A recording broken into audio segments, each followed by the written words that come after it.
আসসালামু আলাইকুম। যেদিকে চোখ যায় সারি সারি গোলাপ বাগান, লাল টকটকে গোলাপ মাথা নাড়িয়ে স্বাগত জানাবে তার রাজ্যে। বাতাসে ভেসে আসা ফুলের সৌরভ মন মাতাবে আপনার। যান্ত্রিক জীবন থেকে বের হয়ে শুদ্ধ বাতাস খেতে চাইলে গোলাপের রাজ্য সাদুল্লাপুর হতে পারে আদর্শ স্থান। শুধু সাদুল্লাপুর নয়, সাভারের বিরুলিয়া ইউনিয়নে তুরাগ নদীর তীরে শ্যামপুর, কমলাপুর, বাগ্মিবাড়ি গ্রামের গোলাপের রাজ্যে চোখ আটকে যাবে যে কারো। ঢাকার খুব কাছেই অসাধারণ একটি বিকেল কাটানোর জায়গা গোলাপ গ্রাম। গোলাপের সুগন্ধ আর চোখ জোড়ানো দৃশ্য নিয়ে পুরো গ্রাম সেজে আছে। গোলাপের সৌন্দর্য দেখতে অনেকেই দল বেঁধে চলে আসেন সাদুল্লাপুরে।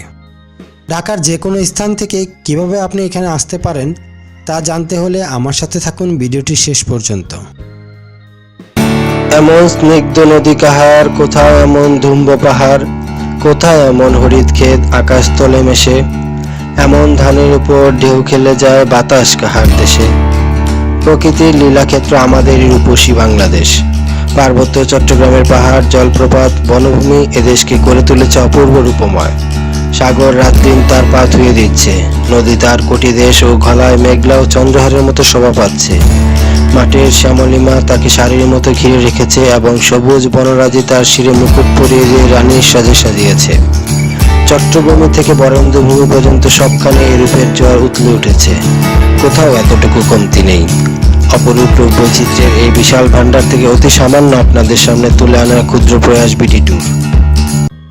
বিরুলিয়া ইউনিয়নের অন্তর্ভুক্ত গ্রামগুলোর 90% লোকের পেশা গোলাপ চাষ। এখানে মূলত মিরান্ডা প্রজাতির লাল গোলাপের চাষ হয়। পুরো গ্রাম জুড়ে গ্রীষ্ম, বর্ষা, শীত সব ঋতুতেই চলে ফুলের চাষ। সাদুল্লাপুর ঘাটে নেমে হেঁটেই পুরো গ্রাম ঘুরে দেখা যায়। হাঁটতে থাকলে একটু পরপরই চোখে পড়ে গোলাপ বাগান। রাস্তার দুপাশ জুড়েই গোলাপ। শান্ত, চুপচাপ, ছিমছাম এই গ্রামের রাস্তায় হেঁটেও শান্তি। কয়েক কদম হেঁটেই গোলাপ বাগান দেখে থমকে যাওয়া, ছবি তোলা, আবার হাঁটা। শীতকালে গোলাপের আকার হয় বড় এবং রং থাকে টকটকে লাল।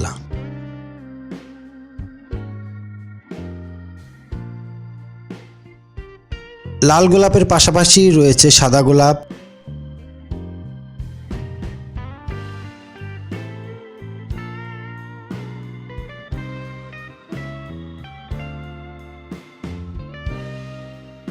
জারবেরা, গ্ল্যাডিওলাস ও অন্যান্য ফুলের বাগান।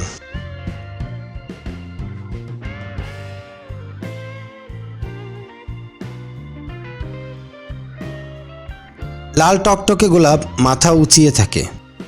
দুপুরের পর থেকেই চাষিরা বাগানে নেমে যায় গোলাপ তুলতে। গাছগুলো থেকে একদিন পরপরই ফুল তোলা হয়। গাছের সারির এক পাশ থেকে ফুল তোলা শুরু করে শেষ পর্যন্ত মুঠো ভরে ফুল তোলেন। চাষিদের ফুল তোলার দৃশ্য বেশ উপভোগ্য।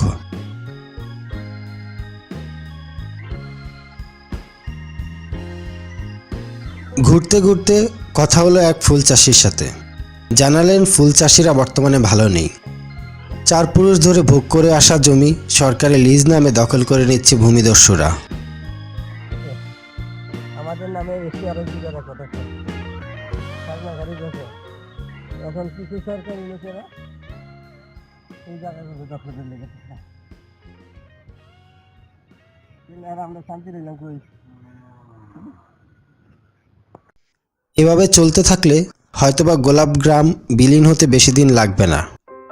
সাদুল্লাপুর ও এর আশেপাশের গ্রামগুলোতে গোলাপের চাষ হয়ে আসছে 30 বছর ধরে।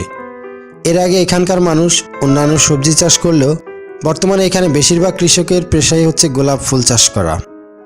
ফুল চাষ অন্যান্য সবজির তুলনায় লাভবান বলে কৃষকরা ঝুঁকছেন ফুল চাষের দিকে। সাদুল্লাপুর ও এর আশেপাশের গ্রামে আছে 3টি ফুলের হাট। বিকেলে ফুল চাষিরা ফুল কেটে নিয়ে চলে আসেন হাটে। রাজধানী ঢাকাসহ দেশের বিভিন্ন স্থান থেকে ব্যাপারীরা এসে ভিড় জমায়। রাতে জমে বেচা কেনা। ভোর হওয়ার আগেই গোলাপ গ্রামের ফুল পৌঁছে যায় রাজধানীর বিভিন্ন পাইকারি ও খুচরা ফুল বিক্রির দোকানে।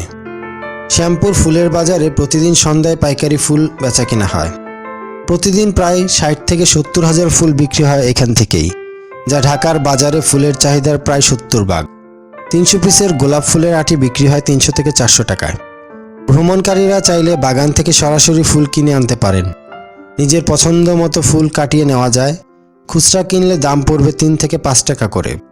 সাধারণত ফুল বিক্রি হয় মুঠি হিসাবে। এক মুঠিতে থাকে 50 থেকে 100 গোলাপ। আপনি চাইলে 50 থেকে 100 পিস নিজের জন্য কিনে আনতে পারেন খুব সস্তায়। ফুলের আকার এবং সিজন ভেদে দাম ওঠানামা করে। যারা ঘুরতে যাবেন খাবার সাথে নিয়ে গেলে খুব ভালো হয়। যদি না পারেন সেক্ষেত্রে সাদুল্লাপুর ঘাটে বেশ কিছু দোকানপাট আছে। 2টি খাবার হোটেল আছে মোটামুটি মানের, যেখানে ভাত, ভর্তা, সবজি, ছোট মাছ ইত্যাদি পাওয়া যায়।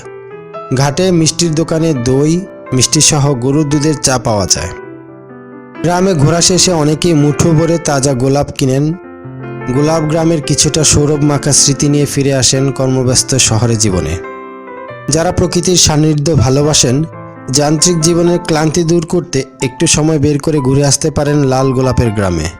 যেভাবে যাবেন, ঢাকার বিভিন্ন স্থান থেকে বাস সার্ভিস আছে, যেগুলো মিরপুর বেড়িবাঁধে আসে।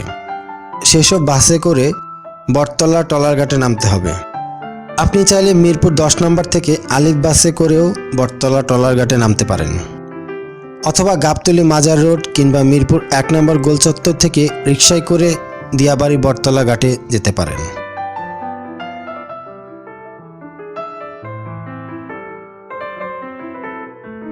ঘাট থেকে 30 মিনিট পরপর সাদুল্লাপুরের উদ্দেশ্যে ট্রলার ছাড়ে। জনপ্রতি ভাড়া 25 টাকা।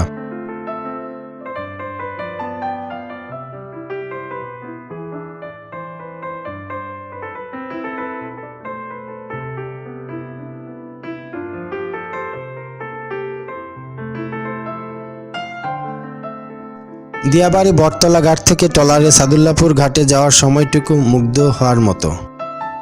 নদীর 2 তীরের মনোরম দৃশ্য চোখে প্রশান্তি দেয়। ট্রলারে করে সাদুল্লাপুর পৌঁছতে সময় লাগে 30 থেকে 40 মিনিট।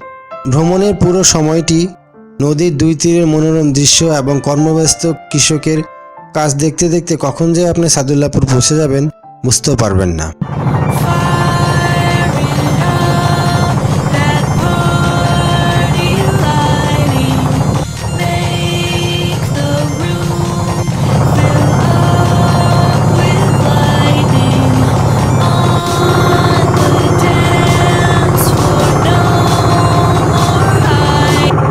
ট্রলার থেকে নেমে 50 গজ সামনে গেলে পাবেন বাজার। এই বাজার পার হলে রাস্তার 2 পাশে সারি সারি গোলাপ বাগান। হেঁটেই সাদুল্লাপুর ও এর আশেপাশে গ্রাম ঘোরা যায়। চাইলে রিক্সা নিয়েও ঘুরে দেখতে পারেন। আর আপনি যদি আরও ভালোভাবে একটু নিরিবিলিতে ঘুরতে চান, তাহলে সাদুল্লাপুর থেকে রিক্সা কিংবা অটোতে 10 টাকা ভাড়া দিয়ে চলে যান শ্যামপুর বাজারে। বাজারের 2 পাশেই রয়েছে অনেক ফুলের বাগান।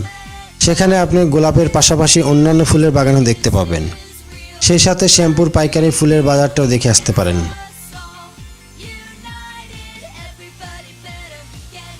আর ব্যক্তিগত গাড়ি নিয়ে যেতে চাইলে মিরপুর বেড়িবাঁধ ধরে বিরুলিয়া সেতু হয়ে সোজা গেলে আরকান বাজার। বাজার থেকে বায়ের পথ ধরে এগুলেই দেখা মিলবে গোলাপ রাজ্যের।